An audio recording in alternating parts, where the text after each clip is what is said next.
Hi అండి.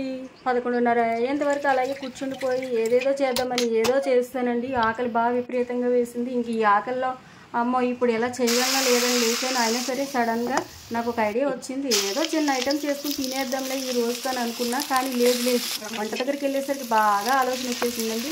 అందుకని కూరగాయల రైస్ చేసుకున్నాను. చూడండి, దీనికి కావాల్సినవన్నీ నేను వివరించి చూపించాను. వీడియోని స్లో మోషన్లో చూస్తే మీకు అన్నీ అర్థమవుతాయి అందులో నేను ఏమేమి వేసాను అనేది. అలాగే చాలామంది చేస్తూ ఉంటారు కదండి, ప్రతిరోజు రెగ్యులర్గా ఏదో ఒకటి తెలిసిపోతుందిలేండి ఈజీగా. ముందైతే కూరగాయల అన్నం చేసుకున్నాను.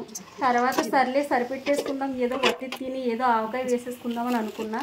కానీ లేదండి, మళ్ళీ ఏదో తినాలనిపించింది. అందుకని మళ్ళీ ఇదిగోండి టమాటా, పల్లీలు, పచ్చిమిర్చి కలిపి మళ్ళీ పచ్చడి చేసుకున్నాను. దాన్ని శుభ్రంగా రోట్లో వేసుకుని దంచుకుని తినాలనిపించిందండి. సేమ్ అదేలాగా చేసుకున్నాను. అది కూడా పూర్తయిందండి. అయినా ఆశ సరిపోలేదు. సర్లే మళ్ళీ ఇంకా ఏదో డిఫరెంట్గా ఏదో చేసుకుని తినాలి, కొంచెం పులుపుగా తినాలనిపించిందండి. అందుకని నేను కొంచెం లెమన్ పులిహోర చేసుకోవాలనిపించింది. మళ్ళీ దానికి కావాల్సినవన్నీ మళ్ళీ తీసుకుని పచ్చిమిర్చి, లెమన్ రసం అన్నీ తీసుకుని మళ్ళీ రెడీగా పెట్టుకుని అలాగే ఆ పులిహోర కూడా ట్రై చేశానండి. అది కూడా నెమ్మదిగా చేసుకున్న తర్వాత ఆకలి బాగా వేసింది కదండి, అందులో కొద్దిగా ఆకలి అయితే చచ్చిపోయింది. అయినా సరే ఏదో చేసేద్దాం అనేసి చేసేస్తాను.